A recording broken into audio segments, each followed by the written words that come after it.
Vamos a hablar, nos toca hoy la palabra de Dios. ¿Se acuerdan que estamos haciendo una serie de... ¿Qué libro era? Apocalipsis. Y hoy nos toca, ¿qué capítulo? Bueno, les doy una pista. El domingo pasado vimos el capítulo 5. ¿Qué capítulo nos toca ahora? El 6. Vamos a hablar de los sellos. El domingo pasado estuvimos hablando de cómo Jesús es el único digno de abrir los sellos. De cómo incluso Juan, al tener la visión de los sellos, de que había gente alrededor de los sellos, alrededor del pergamino, ni siquiera podían mirar. La gloria de eso era tan fuerte que ni siquiera se podía mirar. Y Juan empieza a llorar y decir, ¿quién será el digno de abrir los sellos? Y ahí aparece Jesús como el único digno. Eso hace que Jesús sea el único digno de adoración también. Si hay alguien digno de adoración, ese es Jesús.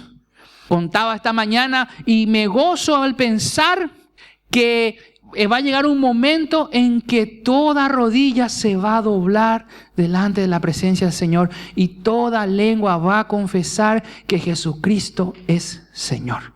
Y eso de toda rodilla y toda lengua es toda rodilla y toda lengua. Aún las rodillas de aquellos que son ateos, aún las rodillas de aquellos que no creen en Dios, aún las rodillas de aquellos que son satanistas, aún las rodillas de aquellos... Una vez le escuché a un predicador entusiasmado diciendo, llegará el día en que toda lengua se va a doblar y toda rodilla confesará. Yo me quedé pensando, ese es un verdadero milagro, ¿verdad? Pero a veces nos entusiasmamos y nos equivocamos, ¿verdad?, al predicar. Pero va a llegar un día en que toda rodilla se va a doblar delante del Señor. Y no es que se va a doblar obligado. No es que, dobléguese ante Dios. No. Va a ser tanta la presencia de Dios y tanta la gloria de Dios que nadie va a poder permanecer en pie delante del Señor. Y eso es algo que está en el libro de Apocalipsis y a mí me entusiasma mucho de lo que Jesús puede y va a hacer. Dice Apocalipsis 6:1, vi cuando el Cordero abrió uno de los sellos y oí a uno de los 4 seres vivientes decir, con voz de trueno, ven y mira. El capítulo 6 de Apocalipsis es como un bosquejo de los acontecimientos de la gran tribulación. La semana número 70 que está en la profecía de Daniel. Daniel nos habla de las profecías de los últimos días. En este capítulo son abiertos 6 de los 7 sellos del libro de Jesús, que Jesús tomó en sus manos.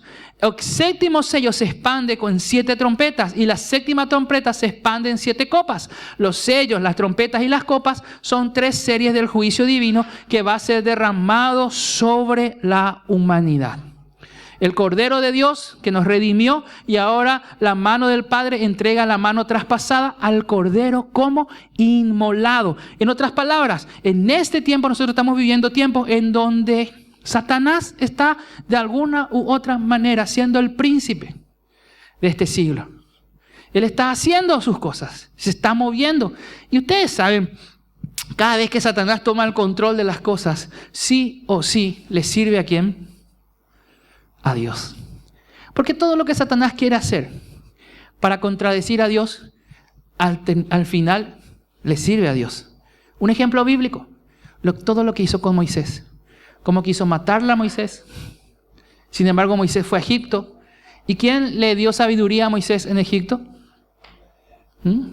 ¿Quién pagó para que Moisés crezca como un gran príncipe?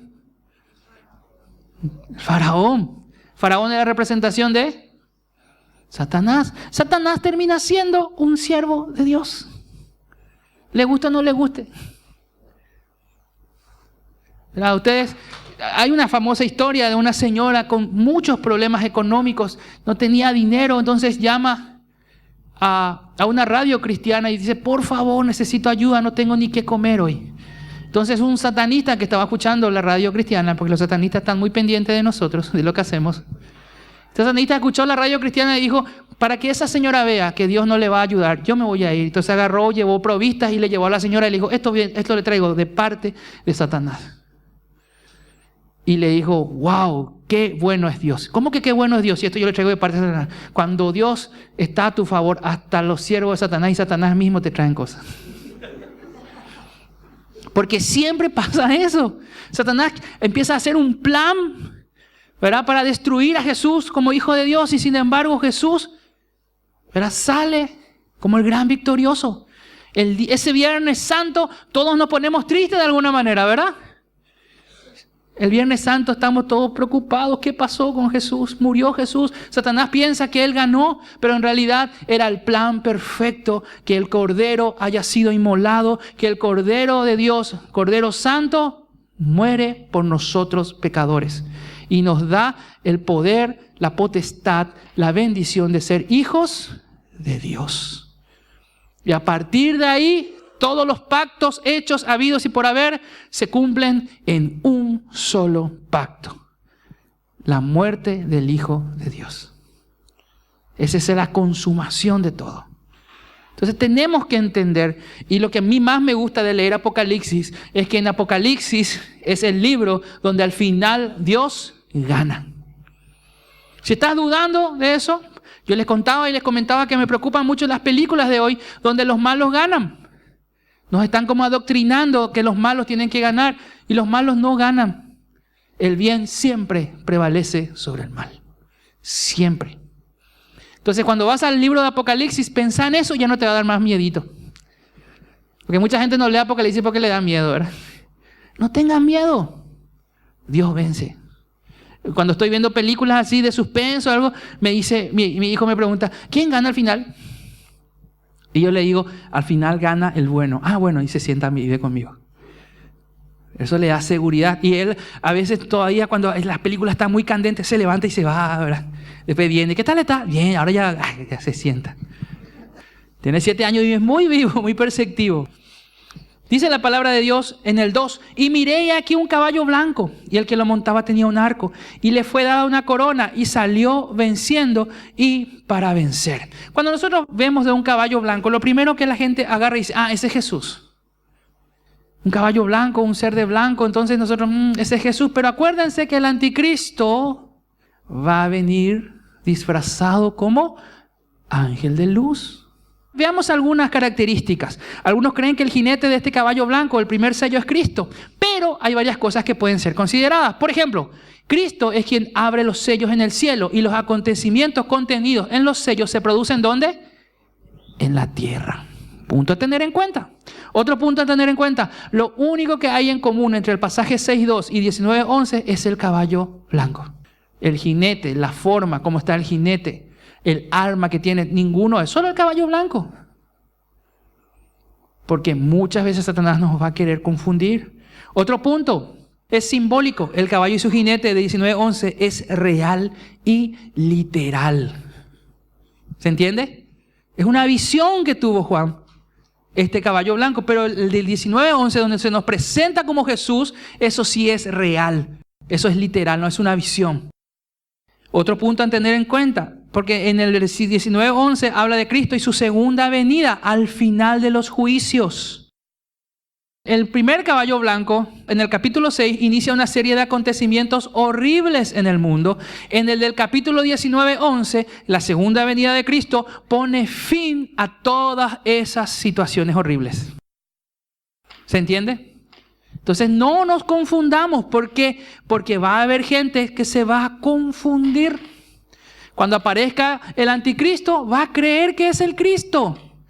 De hecho, que la Biblia nos cuenta de que hay gente que va a creer que de los judíos van a creer en el anticristo. Y muchos de ellos van a ser engañados. Van a decir, este es el Cristo.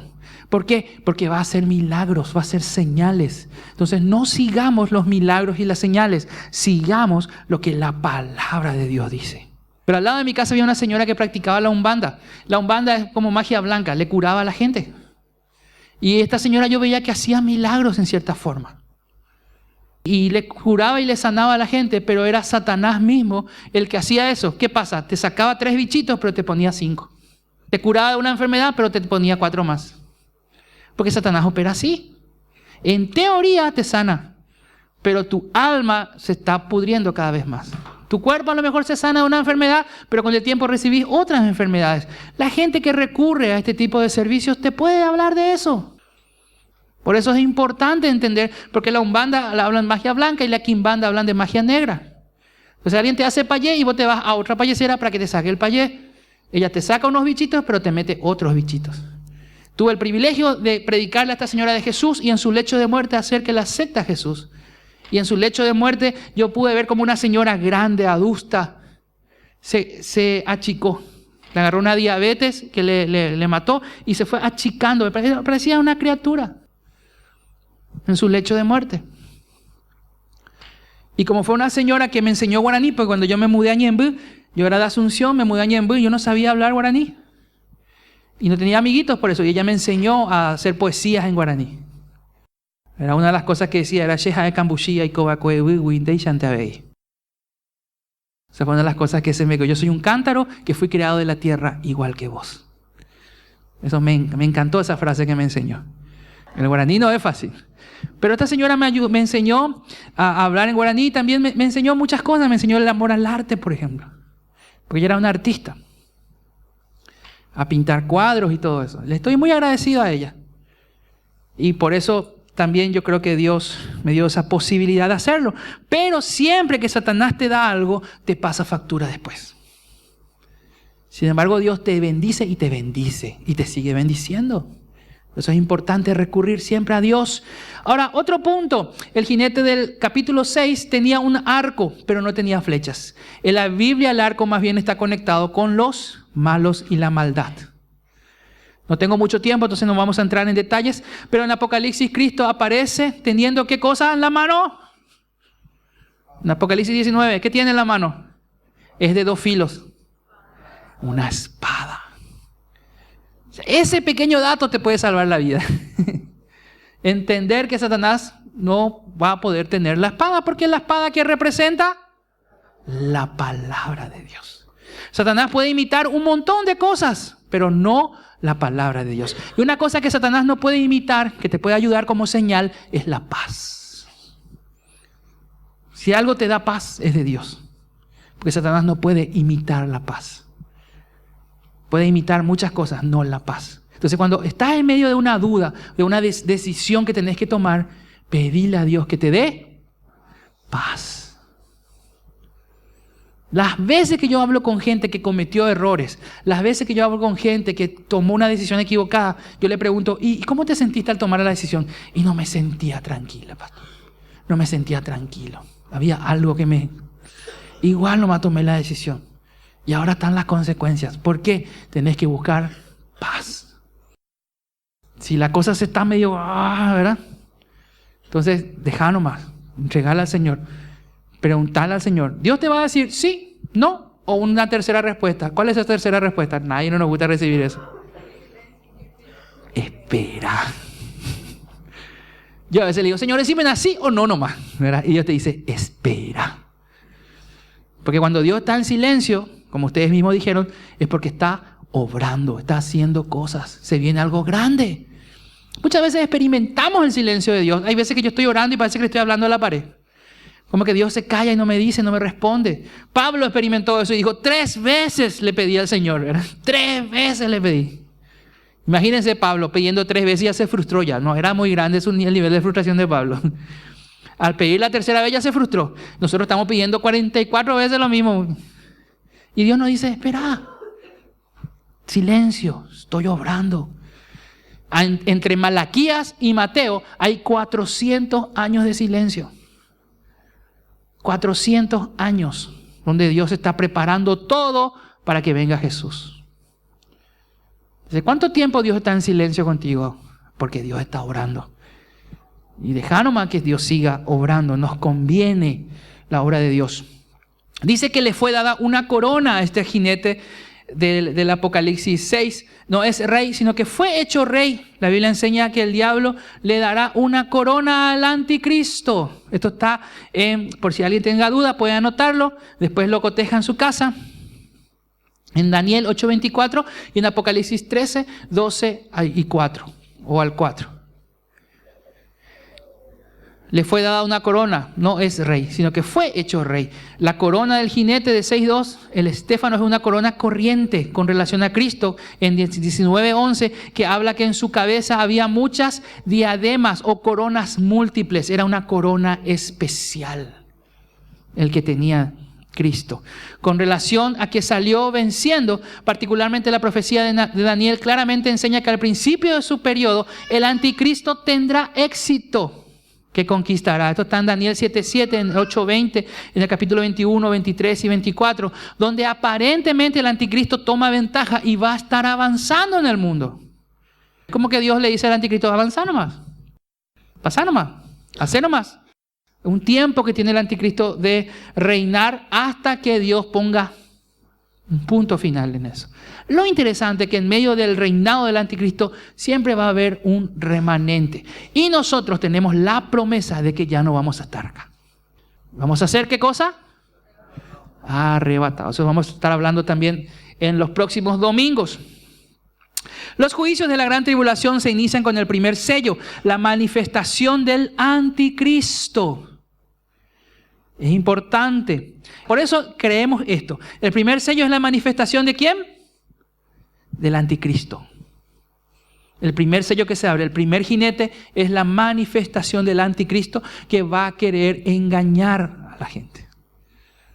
Personalmente yo ya no quiero estar acá. Allá estoy orando, porque hay dos versiones. Unos dicen que el arrebatamiento va a ser antes de que se abran los sellos, otros dicen que el arrebatamiento va a ser a mitad de la tribulación y otros dicen que el arrebatamiento va a ser al final de la tribulación. ¿Verdad? Yo quiero creer que va a ser al principio. Pero eso es algo que cada uno de nosotros, Dios nos va a revelar en su momento. Segundo sello, cuando hablemos de la gran tribulación. Todo esto habla de guerra. La blancura de la falsa paz, el primer caballo no durará mucho, todo tendrá un matiz rojo. ¿Qué nos habla del segundo sello? Dice: oí al segundo ser viviente que decía: ven y mira. Y salió en el versículo 4 otro caballo bermejo. ¿Cuál es el bermejo? Rojo. Y el que lo montaba le fue dado poder de quitar de la tierra la paz y que se matasen unos a otros. Y se le dio una gran espada. Todo esto habla de guerra. La blancura de la falsa paz del primer caballo no durará mucho. Todo tendrá un matiz después rojo por la sangre de las guerras en este periodo de la historia. Se cree que la invasión de Israel por parte de Rusia, cuando fue lo de Gog y Magog, con sus desastrosos resultados para la última, tomará lugar durante esta primera mitad de la gran tribulación o aún antes del levantamiento de la iglesia. O sea, que se cree eso de la batalla de Gog y Magog, que los rusos o algún imperio, en aquel tiempo se hablaba mucho de los rusos, hoy se está hablando de los chinos. Pero va a ser un imperio que se va a levantar en contra de quién. Lo que sí sabemos y tenemos certeza, no sé cuál es el imperio, algunos hablan de los rusos, hablan de los chinos, algunos hasta dijeron que era Estados Unidos, pero lo cierto y lo concreto es que van a ir contra ¿qué país? Israel. Entonces cuando vos ves que una nación se levanta contra Israel, un imperio se levanta contra Israel, ahí está la batalla de Gog y Magog. Ya estamos entrando en los tiempos finales. Es lo que la Biblia nos habla. El tercer sello. Es natural que en medio de una situación de guerra, ¿qué cosa haya? Escasez. En el versículo 5 nos dice: cuando se abrió el tercer sello, oí al tercer ser viviente que decía: ven y mira. Y miré, he aquí un caballo negro, y el que lo montaba tenía una balanza en la mano, y una voz de en medio de los 4 seres vivientes que decía: 2 libras de trigo por un denario y 6 libras de cebada por un denario, pero no dañes el aceite ni el vino. ¿De qué nos habla este tercer sello? De que es normal y es lógico que si hay guerra va a haber ¿qué cosa? Escasez, hambre. Porque va a venir un tiempo de guerra. ¿Se acuerdan cuál era el primer sello? El anticristo. El segundo sello, guerra. El tercer sello, escasez, hambre. Vamos al cuarto sello. Cuando abrió el cuarto sello, oí la voz, dice el versículo 7, del cuarto ser viviente que decía: ven y mira. Y miré y aquí un caballo amarillo, y el que lo montaba tenía por nombre, ¿qué cosa? Muerte. Y el Hades le seguía y le fue dada potestad sobre la cuarta parte de la tierra para matar con espada, con hambre, con mortandad y con las fieras de la tierra. Obviamente viene hambre y ¿qué viene? Muerte, mortandad. Son pasos que se van a ir dando. El cuarto sello De los 4, este es el único jinete que es identificado por nombre, muerte, y le seguía el Hades. La muerte reclama la parte física, material, el cuerpo del hombre. El Hades, o sea, el infierno, reclama la parte inmaterial, el alma, que es inmortal. Por causa de estos juicios morirá la 4ª parte de la población mundial, tomándose por base la actual población del mundo, que somos más o menos unos 8 millones, ¿verdad? La 4ª parte sería unos 2.000 millones más o menos. Entonces somos ahora 8.840.507.003. Esa es la estadística actual. No sé si en los próximos minutos todo va a cambiar. Así, tengo yo en mi computadora todo actualizado. La 4ª parte sería 2.710.126.750. Haciendo cálculos rápido, ¿verdad? Somos más o menos 8.000 millones, entonces después va a ser 2.000 millones de personas que van a morir. O sea, una mortandad terrible. ¿Verdad? ¿Qué pasa cuando hay tanta muerte? Cuando fue la peste negra, por ejemplo. ¿Cómo? En Europa. Cuando fue la peste negra, ¿qué pasó? Esa muerte traía más muerte por la contaminación que trae. El 5º sello, que ha demostrado aquí una vez más que después de la muerte no termina todo, pues sigue, ¿qué cosa? El infierno. En el 5º sello nos habla y dice: y vi bajo el altar las almas de los que habían sido muertos por causa de la palabra de Dios y por el testimonio que tenían, y clamaban a gran voz diciendo: ¿hasta cuándo, Señor santo y verdadero, nos juzgas y vengas nuestra sangre con los que moran en la tierra? Y se les dieron vestiduras blancas y se les dio que descansen todavía un poco de tiempo, hasta que se complementara el número de sus consiervos y sus hermanos que también habían de ser muertos con ellos. Hay una lista, hay una cantidad de personas que van a ser lo que nosotros llamamos los mártires. Gente que va a morir por causa del evangelio. Y se tiene que completar eso. Ahora, Dios dice y Dios promete que les va a dar, ¿qué cosa? Descanso. No van a estar sufriendo. Dios les va a dar descanso. Vestiduras blancas. O sea, les va a identificar. Y hay una corriente que habla de que estas son las personas que murieron en el antiguo pacto. Que no murieron en el nuevo pacto. ¿Cuál es nuestro papel dentro de todo esto que habla en Apocalipsis? Nosotros somos la iglesia. Yo tengo esa fe y esa esperanza que va a ser arrebatada, que estamos esperando el momento para venir con caballo blanco en el capítulo 19 para reinar con Cristo. Vamos a reinar con Cristo. Mi pregunta es, ¿te estás preparando para reinar? ¿O estás dejando que la situación te reine? Te estás viendo como un rey. Te levantás a la mañana y mirás en el espejo y decís: yo soy un rey o yo soy una reina. Y eso me lleva a otra pregunta. ¿Le estás tratando a los demás como un rey? ¿Le estás tratando a tu cónyuge como un rey, como una reina? ¿Estás viendo en esa persona no tu pareja nomás, sino que una reina o un rey? Yo creo que en Petirosi por ahí, ¿verdad? Lo que todos tienen esa visión, ¿verdad? Mi reina, mi rey. Porque tenemos que tener esa visión el uno del otro. La Biblia nos habla de eso. La Biblia nos dice que tengamos al otro por sobre nosotros. En sobreestima. No nos consideremos nosotros superiores a los demás, sino que consideremos a los demás como superiores, como reyes. Tratémonos como reyes. Eso es lo que Dios te está diciendo. Prepárate ya para reinar. En el versículo 12 dice en el 6º sello: miré cuando abrió el 6º sello y aquí hubo un gran terremoto y el sol se puso negro como tela de silicio y la luna se volvió todo como sangre y las estrellas del cielo cayeron sobre la tierra como la higuera deja caer sus higos cuando es sacudida por un fuerte viento, y el cielo se desvaneció como un pergamino que se enrolla, y todo monte y toda isla se removió de su lugar. El versículo 15 dice: y los reyes de la tierra y los grandes y los ricos, los capitanes, los poderosos y todo siervo y todo libre se escondieron en las cuevas entre las peñas de los montes y decían a los montes y a las peñas: caed sobre nosotros y escondednos el rostro de aquel que está sentado sobre el trono y de la ira del Cordero, porque el gran día de su ira ha llegado, y ¿quién podrá sostenerse en pie? El 6º sello, estos son los juicios por medio de la naturaleza. Y cada uno de estos sellos, nosotros ya lo estamos viendo en una menor proporción, ¿sí o no? Son como preparativos.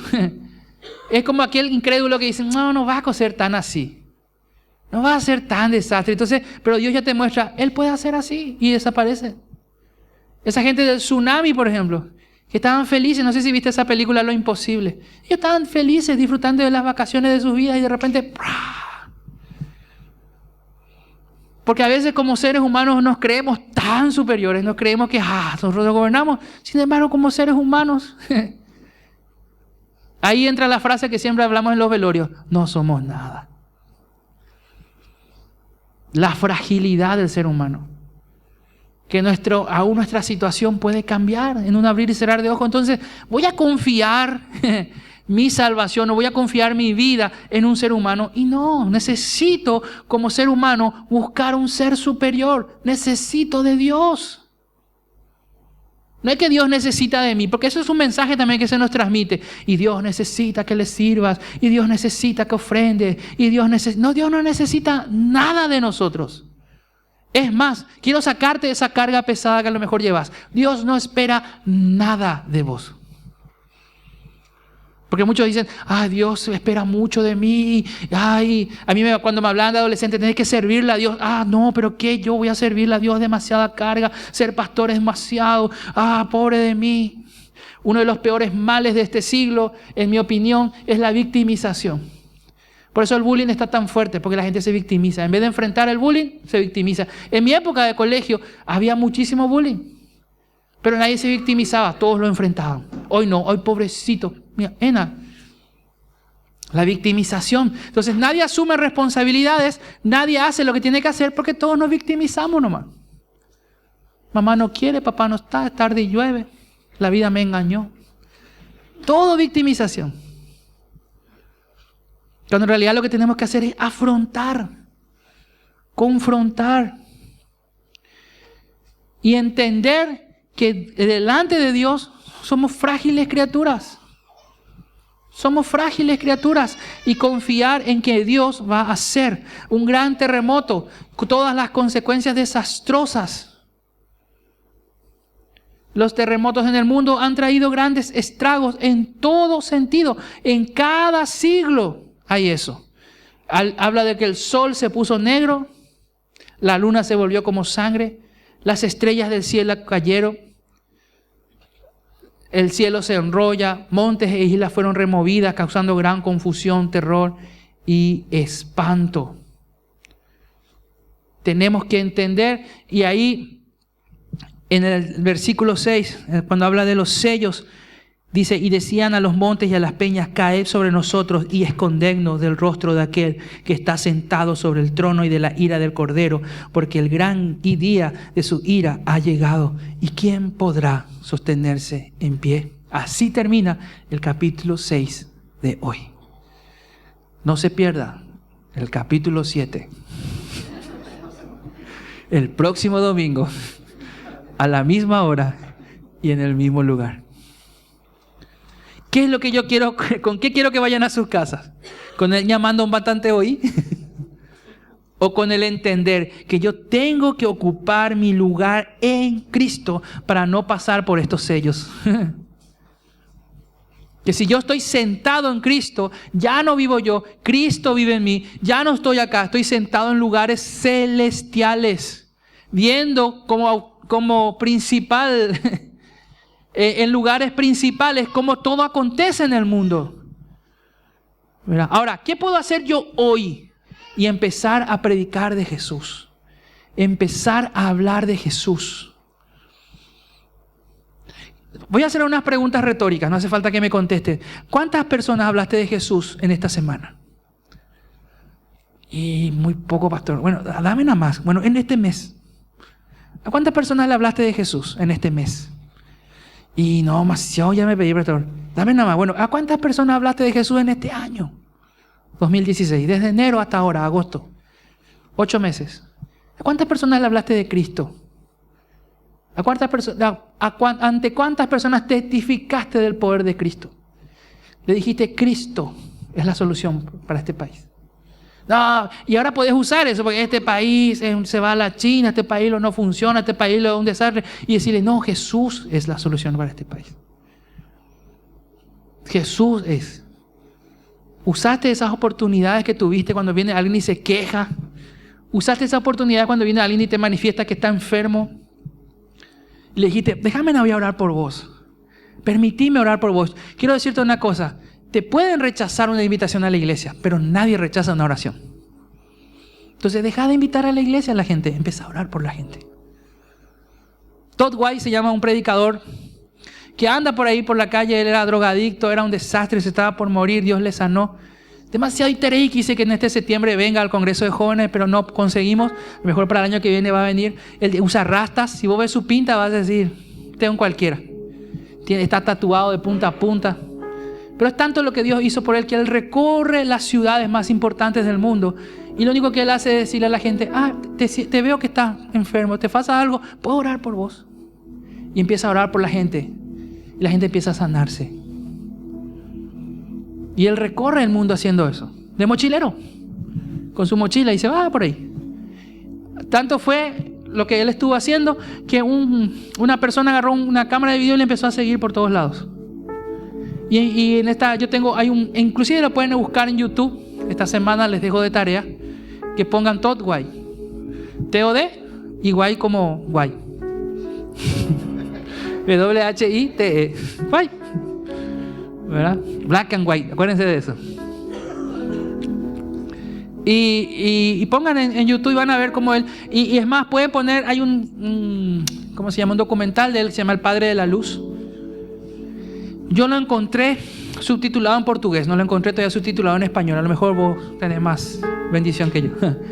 Pero ver cómo él recorría Israel entre los judíos y los musulmanes. Y a todos les decía, a los judíos y a los musulmanes, ¿puedo orar por vos? ¿Puedo orar por vos? Y los judíos se dejaban orar. Los musulmanes, sí, orar nomás. Había un señor que tenía la pierna más larga y la otra más corta. No sé si uno era más largo, el otro más corto, otro más corto, el otro más... No entendí bien. Pero lo que sí que caminaba así todo chueco. Y le preguntó, ¿te duele? Sí, me duele muchísimo. Entonces le puedo orar por vos. Y ahí oró por él y se le igualaron las piernas. No sé si se alargó, se acortó, no sé. Ya no me metí más en esas cosas. Pero lo que sí que se le igualó los pies. Se le igualaron los pies. Y empezó a caminar bien y le decía, porque obviamente si vos caminás así con una pierna larga, tu columna, el dolor ha de ser espantoso. Y él dijo, ya puedo caminar bien y ya me siento bien. No te quiero arruinar el documental, quiero que lo veas, pero al final hay un final impactante porque él recibió una palabra de Dios que iba a ir a orar dentro del templo musulmán, ahí en el fondo mismo iba a ir a orar ahí. Y él no sabía cómo hacer. Entonces empezó a buscar a uno, a otro, empezó a buscar la forma de hacerlo. Y él decía, Dios me tiene que dar la posibilidad. Se va y ora por un judío. Y este judío le dice, wow, y le da palabra al judío. Y Dios te dice esto, pero palabra profética de verdad. No, eso, el Señor me dice que acá hay gente que pecó esta semana, ¿verdad? Obvio, sí va a haber gente que pecó esta semana. No, palabra así bien clara, específica. Entonces él le dice, ¿podés orar por mi papá? Mi papá tiene cáncer. Y tiene un dolor terrible en el estómago. Y, sí, vamos, y se va y ora por su papá. Y ahí él le dice, vos sabés que Dios me dijo que voy a ir ahí. Porque le empezó a preguntar cómo se llevan musulmanes y judíos. Le contó, le dijo, yo quiero ir a orar ahí en el templo musulmán. Y le dijo, yo tengo un amigo que es el encargado de obras y ahora está en obra. Él te puede dejar entrar. O sea, puede. No sabemos si va a querer porque él es musulmán. Y le dijo, ¿cómo vos judío tenés un amigo musulmán? No sé, somos amigos. Se van junto a este musulmán. ¿Saben quién era el musulmán? El que él había igualado los pies. Tú te quedas así. Porque muestra de la cámara de video siguiéndole. Porque es un reality. El pastor Emilio sueña con hacer eso acá en Paraguay. Siempre él dice, tenemos que llevar un reality donde la gente vaya y ore. Y va y muestra y era él. Y le saluda y le abraza y le dice, hey, ¿qué haces? Y le cuenta y le dice, vamos a ver. Y se van y consigue. Él era el encargado de obras. Y él va y ora. Ahí donde nadie va. Ningún cristiano nunca pudo pisar. Él se fue ahí y oró. Porque Dios le dijo que haga eso. Ahora, es anunciarle a Jesús. Porque es muy fashion ahora decirle a la gente, che, vamos para mi iglesia. Da gusto ahí. Vamos para mi iglesia. Se van políticos renombrados, ¿verdad? No con tan buena reputación, pero renombrados. Como me dijo a mí un amigo que era mi contrario en el colegio en la época de centro estudiante. Che, ¿vos seguís en el centro familiar? Sí, hace más de 20 años que estoy ahí. Yo me quiero ir también ahí porque me dijeron que se va fulano y fulano me empezó a nombrar a los políticos. Me conviene estar ahí. Y yo le dije, sí, genial, legalmente te conviene, pero no por eso. Te conviene porque ahí vas a recibir palabra de vida eterna. Así que empecemos, yo les animo. Está bien, a lo mejor me dijiste, en esta semana no le gané a nadie, en este mes no le gané a nadie, en este año todavía no le gané a nadie. El año podés todavía recuperar el tiempo perdido. Empezá a hablar de Jesús a la gente. Empezá a hablar de Jesús a la gente. Ese es el evangelio. El resto es religiosidad. Habla de Jesús, de lo que hizo en tu vida, predicales, enseñales, decile. Sí, o pata más la fin del mundo. Sí, pero no te vayas a preocupar.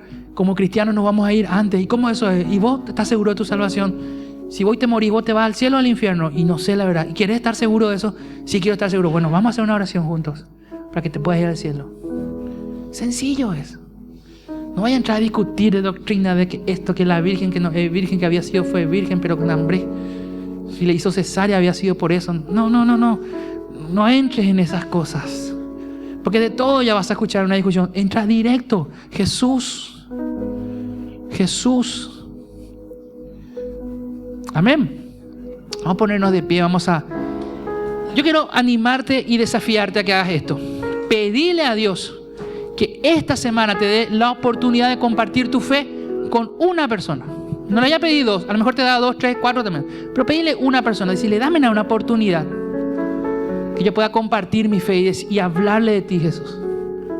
Lo máximo es, si tenés medio tendencia a depresión, no hay nada que te ponga más gozoso que predicarle a alguien de Jesús. En serio te digo por experiencia.